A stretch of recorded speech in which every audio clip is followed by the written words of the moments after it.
مجھے تو عافیت دے، میرے اوپر تو کرم فرما، تو نظر رحمت کر، جے ایک قطرہ بخشے مینوں، جے ایک قطرہ بخشے مینوں تے کام بن جاندا ہی میرا، مہربانی کر عافیت عطا کر۔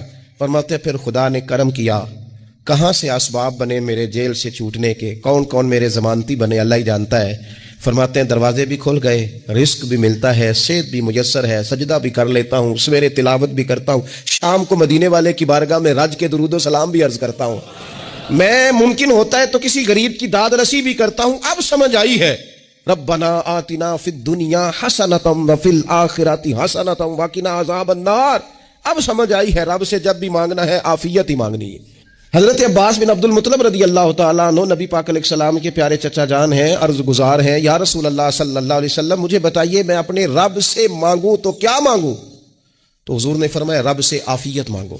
کہتے میں کچھ دن رکا، کچھ دنوں کے بعد پھر حاضر بارگاہ ہوا اور عرض کی یا رسول اللہ صلی اللہ تعالیٰ علیہ وسلم مجھے بتائیے میں اپنے مالک سے مانگوں تو کیا مانگوں؟ تو حضور نے پھر فرمایا اللہ سے مانگنا تو عافیت مانگنا۔ بزرگ فرماتے ہیں یہ عافیت کیا ہے؟ عافیت یہ ہے کہ یا اللہ ظاہری پریشانیاں، باطنی پریشانیاں، اے اللہ ظاہر کے میل کچیل بھی دور ہو جائیں، باطن کے بھی دور ہو جائیں، اے اللہ ہر معاملے میں، ہر آزمائش میں، ہر دکھ میں ہمیں تیری پناہ نصیب ہو جائے، یہ عافیت ہے۔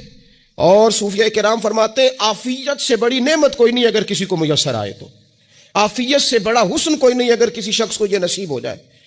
اور ایک اللہ والے نے تو ایک اور بڑا خوبصورت ترجمہ یہاں کیا ہے، وہ کہتے ہیں عافیت کا مطلب ہے دل کا قرار، عافیت کا مطلب ہے باطن کا سکون، عافیت کا مطلب ہے انسان کے مزاج کا حوصلہ، ٹھنڈک، بردباری۔ اس بندے کو عافیت نصیب ہو جاتی ہے گویا اللہ اسے سکون کی دولت عطا فرما دیتا ہے، تھوڑے پیسوں میں بھی سکون، بغیر شہرت کے بھی سکون، کوئی بات مان لے تب بھی سکون، کوئی دھتکار دے پھر بھی سکون، لوگوں کی گڈ بک میں ہو پھر بھی سکون، اور اگر لوگ سارے مخالفت میں آ جائیں تو چونکہ اللہ نے عافیت دی ہے پھر بھی سکون۔ اللہ تعالیٰ نے ان لوگوں کو قرار کی دولت، اللہ سے عافیت مانگی جائے، اس میں دنیا کی بھی بھلائی شامل ہے، آخرت کی بھی بھلائی شامل۔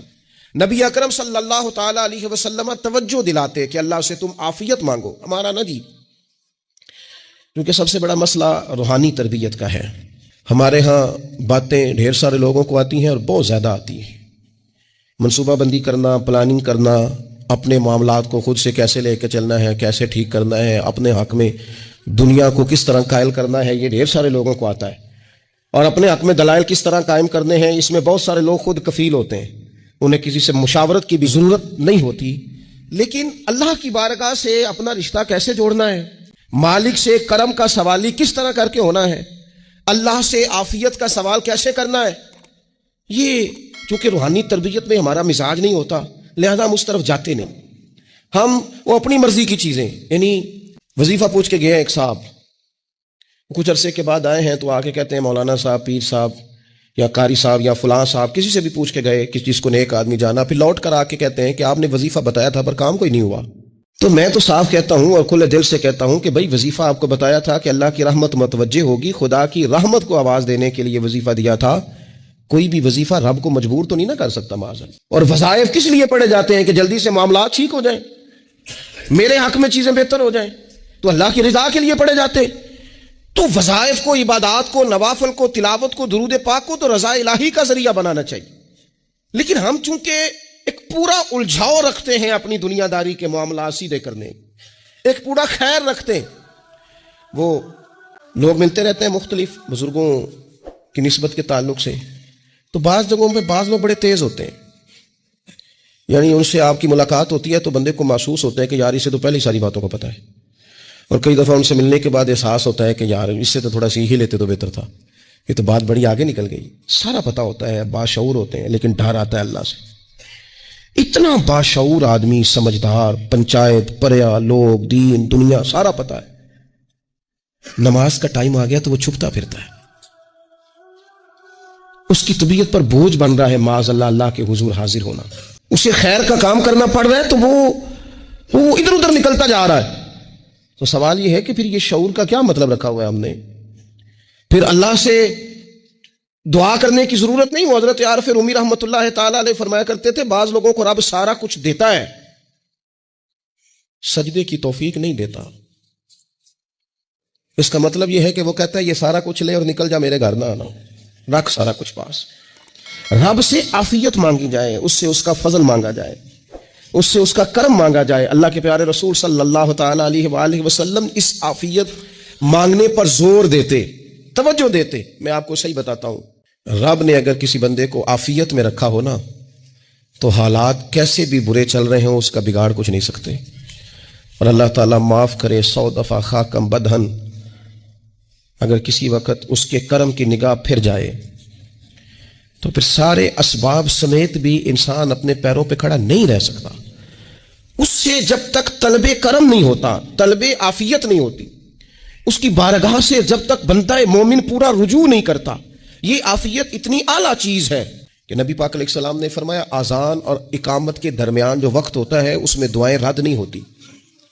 دعا مانگا کرو گے تمہاری اللہ اپنے فضل سے قبول کر لے گا. عرض کی یا رسول اللہ کیا مانگے؟ تو فرمایا عافیت مانگو رب سے. حضرت انس بن مالک حدیث کے راوی ہیں رضی اللہ تعالیٰ عنہ, یہاں بھی فرمایا یہ عین قبولیت کا ٹائم ہے, اب اللہ سے عافیت مانگ لو, اس کی پناہ. ہم دعاؤں میں بھی محدود ہو جاتے ہیں. رب دا طالب کوئی نہ ملیا, جو ملیا طالب زردہ ہو. دعاؤں میں بھی حد بندی. بعض اوقات بچے بھی تربیت کرتے ہیں نا, ایک مولانا ہے, ان کا خیال ہے کہ انہوں نے مجھ سے کچھ پڑھا ہے, تو کبھی کبھی استاد جی کہہ دیتے ہیں, بہت پرانی بات ہے, انہوں نے مجھے فون کیا کہ اگر آپ کبھی تشریف لائیں, تو میں نے کہا پتر دعا مانگ اللہ کو چھوٹی جی گڈی دے وے. تو اس بچے نے میری بڑی تربیت کی, کہنے لگا استاد جی اللہ کو لو منگنی ہے تو وڈی ساری منگو. آپ نے محدود کیوں کیا کہ بھئی یہ چھوٹی سی اللہ گاڑی کیوں اللہ چھوٹی دے, رب دے تو بڑی دے, اور رحمت سے دے, اللہ سے مانگنی ہے نا جی. ہم تربیت نہیں لیتے. میں نے اس کا شکریہ ادا کیا, میں نے کہا بیٹے تو نے بڑی سونی بات کی, اللہ تجھے اس کا اجر عطا کرے, اللہ تجھے برکات عطا کرے. اگر آپ نے سیکھنا ہے تو پھر آپ سیکھ لیں گے, اور اگر نہیں سیکھنا تو پھر یہی کہنا ہے ساری عمر لانگی بندہ کو نہیں ملیا, چونکہ مزاج نہیں ہے نا سیکھنے کا, اس لیے پھر ملا ہی کوئی نہیں, پھر ساری زندگی کو میسر ہی نہیں آیا, کسی نے نصیحت ہی نہیں کی, کوئی آنکھوں کو بھایا ہی نہیں.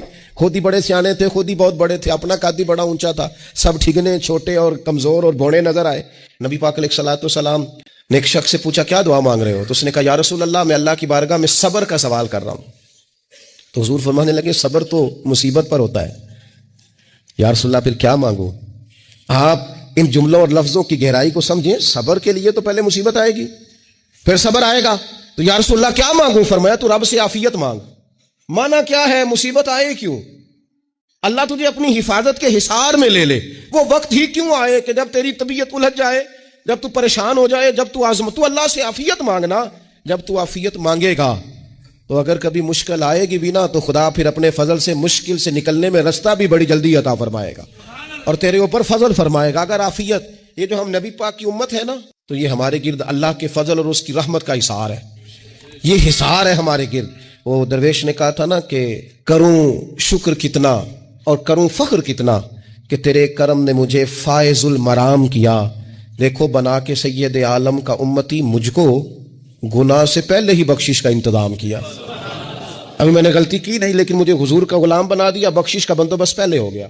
اپنے مالک سے بیمار بھی اس سے عافیت مانگے, مقروض بھی اس سے عافیت مانگے, بے اولاد بھی اس سے عافیت ہی مانگے, صاحب اولاد بھی اس سے عافیت ہی مانگے. جو دولت کے حصول کے رزق حلال کے خواہش مند ہیں وہ بھی اس سے عافیت مانگے, اور جن کی جھولی اس نے بھر دی ہے وہ بھی اپنے رب سے عافیت ہی مانگے. مالک سے جب سوال کرے, ایک بزرگ تھے انہوں نے تو اپنی انگوٹھی میں لکھوا لیا تھا کہ یا اللہ مجھے عافیت عطا فرما. مگر جب بھی دیکھتا ہوں یاد آ جاتا ہے کہ اللہ سے عافیت مانگنی. اپنے مالک کی بارگاہ کے اندر دیکھو, میں نے دیکھا ہے وہ کسی نے کہا تھا کہ تیری خواہش ہے کہ وہ تیری آرزو کرے پوری, اور میری خواہش ہے کہ تیری آرزو بدل جائے. کچھ لوگ ایسی خواہشات بھی لے کے آتے ہیں کہ جو پوری نہ ہو تو بہتر ہوتا ہے. اس لیے آپ کو پتہ ہے موت مانگنا جائز نہیں دین میں. مصائب سے گھبرا کر, مشکلات سے گھبرا کر, زندگی کے مد و جزر سے پریشان ہو کر موت کا سوال کرنا جائز نہیں. کس طرح جائز ہے؟ ان لفظوں کے ساتھ دعا کر سکتا ہے کہ یا اللہ جب تک میری زندگی بہتر ہے مجھے زندہ رکھ, اور جب میرا دنیا سے جانا بہتر ہے پھر تو مجھے اپنی بارگاہ میں بلا لے. یہ بھی کیا ہے؟ یہ بھی عافیت کا سوال ہی ہے کہ یا اللہ رکھ بھی تب تک جب تک رہنا بہتر ہے. نبی پاک نے بھی ارذل العمر ہونے سے پناہ مانگی. ہمارا یہ مزاج بن گیا ہے کہ ہم اپنے حق میں ایسی چیزوں کا سوال کر رہے ہوتے ہیں جو کئی دفعہ ہمیں مل جائیں تو ہمارا نقصان کریں. قرآن حکیم ایک جگہ پہ اللہ کریم نے فرمایا ہے کہ اگر سب لوگوں کو مال دے دوں تو بغاوت کریں, فساد ہو جائے. کیا مانا کہ اپنا نقصان کر بیٹھے لوگ, ہم اپنے مالک کی بارگاہ میں بعض ایسی چیزوں کے سوالی ہیں کہ جو ہمارے لیے ٹھیک نہیں ہے، ہمیں اس کے کرم پر چھوڑنا ہے، اس سے عافیت مانگنی۔ اور بعض لوگ، کیونکہ میں کہہ چکا ہوں شروع میں کہ ہماری دینی روحانی تربیت نہیں ہوتی اور ہم کہیں سے باقاعدہ اسباق لینے کے قائل ہی نہیں ہوتے، پوری تربیت کا ہمارا مزاج نہیں ہوتا، اپنی عقل اور اپنا شعور اور اپنے حساب سے ہم زندگی کو بتانا چاہتے ہیں۔ اور یہ جو میرا دور ہے یہ ویسے ہی الجھا ہوا زمانہ ہے، اللہ ماشاءاللہ، پتہ نہیں کوئی کیا بول رہا ہے، کوئی کیا کہہ رہا ہے، ایسے ہے جیسے کوئی میلہ لگا ہوا ہے اور کان پڑی آواز سنائی نہیں دے رہی، جس کی دکان پر کوئی گاہک نہیں وہ بھی کہہ رہا ہے لائنیں بنا لو۔ ایسا الجھا ماحول ہے اور ایسی آزمائش ہے کہ لوگ بیچارے پریشان ہیں۔ دیکھیں، جب تربیت کے ساتھ انسان آگے بڑھتا ہے نا، ہمارے پاس مقتدا ہے اللہ رسول کا کلام، ہمارا پیشوا ہے رب رسول کا فرمان، جب ہم کتاب و سنت کی روشنی میں آگے بڑھتے ہیں تو پھر ہمارے لیے منزل آسان بھی ہوتی ہے اور قریب بھی ہوتی، پھر ہمارے لیے آگے کی طرف سفر کرنا، آگے بڑھ جانا یہ آسان ہوتا ہے۔ آپ غور کریں، جو لوگ دنیا میں کامیاب رہے، بھلا کس طرح کامیاب رہے؟ اس طرح کامیاب رہے کہ انہوں نے نا اپنے رب سے عافیت مانگی، اللہ تعالیٰ نے خود بخود ان کے لیے رستے بنائے۔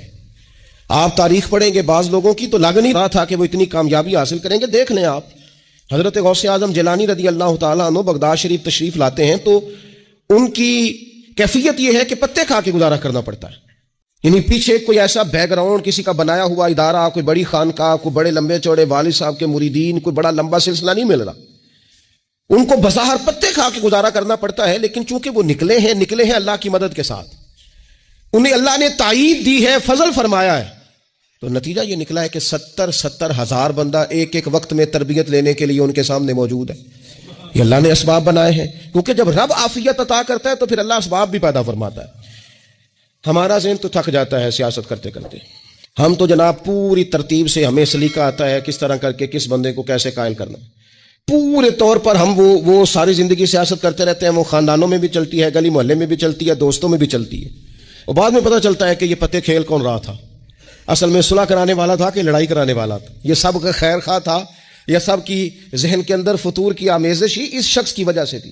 ہم چونکہ وہ خاص عافیت اللہ سے نہیں مانگتے، ہماری مخصوص سیاست ہوتی ہے سبھی کو راضی رکھو، اس کا نتیجہ یہ نکلتا ہے کہ ایک ٹائم آتا ہے کوئی بھی راضی نہیں رہتا۔